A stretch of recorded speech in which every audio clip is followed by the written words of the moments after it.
बिस्मिल्लाहिर्रहमानिर्रहीम, अस्सलाम वालेकुम। मैं हूं अदील वड़ाइच, मेरे साथ मौजूद हैं मियाँ शाहिद महमूद, इस्लामाबाद के इन्वेस्टिगेटिव जर्नलिस्ट हैं। आज एक ऐसे अहम मसले पर बात करने जा रहे हैं और इतनी बड़ी खुशखबरी है पाकिस्तान के लिए। पाकिस्तान के आम आदमी से जुड़ी ये खुशखबरी है जिसका इम्पेक्ट पाकिस्तान के आम आदमी पर आता है। पाकिस्तान की मईशत के हवाले से ये एक बड़ी खबर है कि सालाना 1000 अरब का नुकसान पाकिस्तान को क्यों पहुंच रहा था, अब उसका हल निकलने जा रहा है।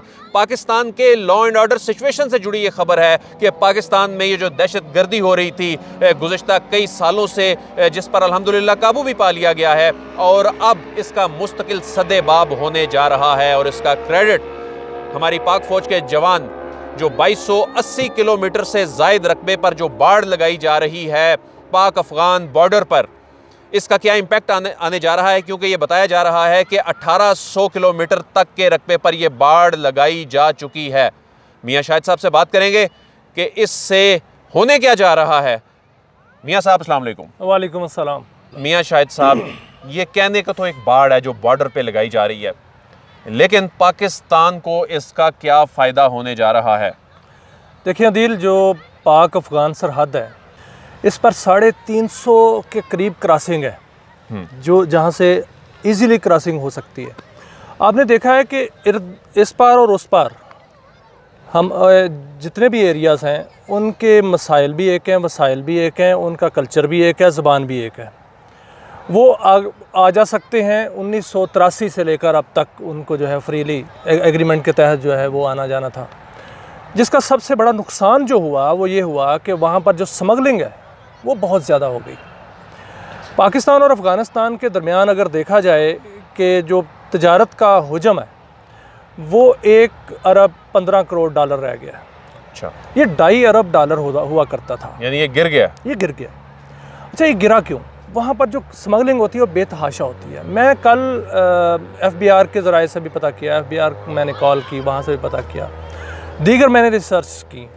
8 अरब डॉलर से ज़ायद की स्मगलिंग होती है सालाना। 8 अरब डॉलर से ज़ायद की स्मगलिंग सिर्फ अफ़गानिस्तान के बॉर्डर से।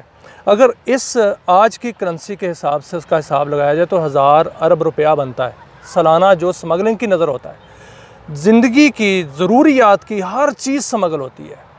वहाँ जो है कपड़े स्मगल होते हैं, इलेक्ट्रॉनिक्स स्मगल होती हैं, गाड़ियाँ स्मगल होती हैं। यहाँ से जो है वो टेक्सटाइल जो है बेतहाशा जा रही है।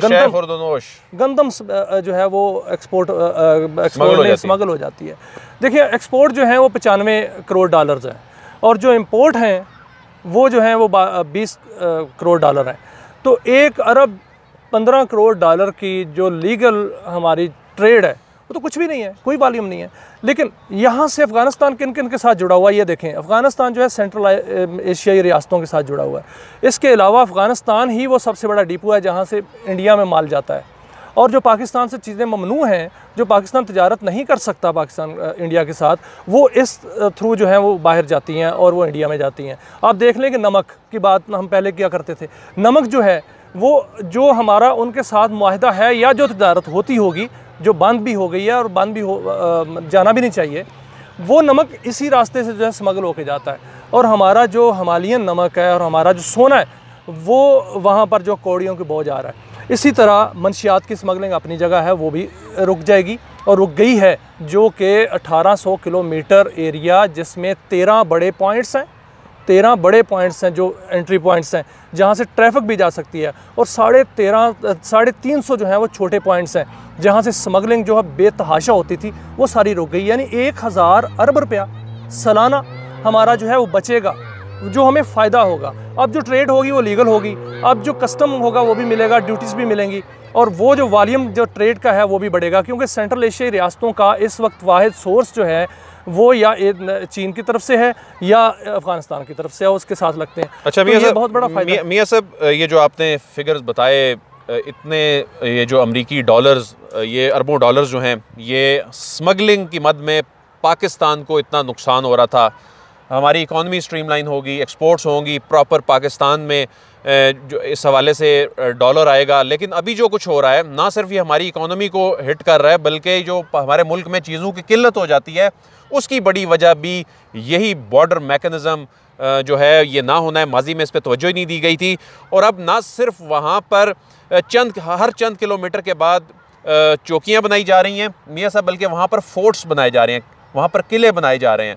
तो बल्कि वहाँ पर जो सिर्फ बाढ़ नहीं लगा दी जाएगी, वहाँ पर जो ऐसा सिस्टम जो है सर्वेलेंस का होगा कि वहाँ से कोई खुदा नास्ता उसको काट के अंदर आने की जो है वो कोई जसारत भी नहीं कर सकेगा। मियाँ साहब, लॉ एंड ऑर्डर के हवाले से ये कितना बड़ा इम्पैक्ट ये पड़ने जा रहा है, उसकी रीज़न ये है कि पाकिस्तान के अंदर जो लॉ एंड ऑर्डर का जो सारा मसला था, ये तो था ही, हमारा जो दुश्मन है, वो जो हमारा मशरिक में बैठा हुआ दुश्मन है, वो भी यहाँ से आकर मसाइल बलूचिस्तान में KPK में पैदा करने की कोशिश कर रहा था। इससे क्या फ़ायदा पहुँचेगा? देखिए दिल, जब इंडिया को चारों तरफ से कोई रास्ता नहीं मिला और पाकिस्तान को नुकसान पहुँचाने की उसने बड़ी कोशिश की, हर वक्त करता है, तो उसको एक ही सबसे बड़ा पॉइंट मिलता है, वो है अफ़गानिस्तान। अफ़गानिस्तान में जितनी मुदाखलत इंडिया की है उतनी किसी की नहीं है। मैं ये कहने में हक़ बजानब हूँ कि जितनी मुदाखलत इस वक्त चोरी छुपे, वो चोरी छुपे काम करता है, हिंदू है, हिंदुइज़म और फैलाता है और चोरी छुपे काम करता है।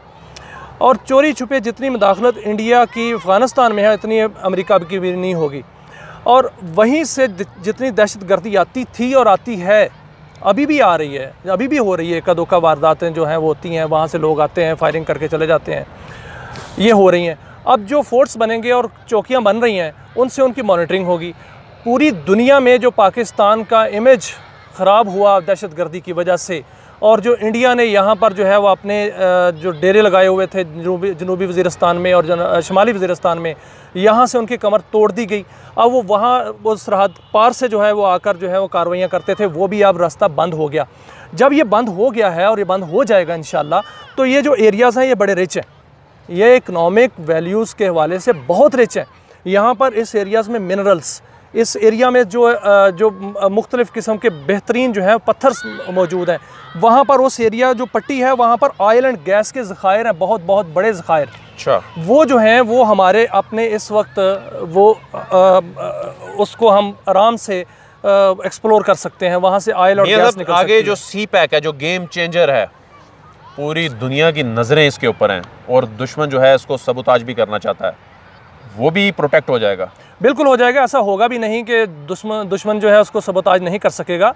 देखिए, एक ग्वादर, आप ग्वादर की एक बात कर लें, अगर हम इधर से दहशतगर्दी की जंग से जिससे हम निपट चुके हैं, वहाँ से हम ओहदा बरा होकर, सुरखरू होकर हम CPEC पे सारी तवज्जो कर लेते हैं, तो ग्वादर पोर्ट जो है सिर्फ 60 मुल्कों को हमारे साथ जोड़ेगी, पूरे यूरोप को जोड़ेगी, पूरी सेंट्रल एशियाई रियासतों को जोड़ेगी, पूरे गल्फ़ को जोड़ेगी, पूरा मशरिक़ वस्ता और पूरा एशिया और यूरोप जो है वो हमसे जुड़ जाएगा।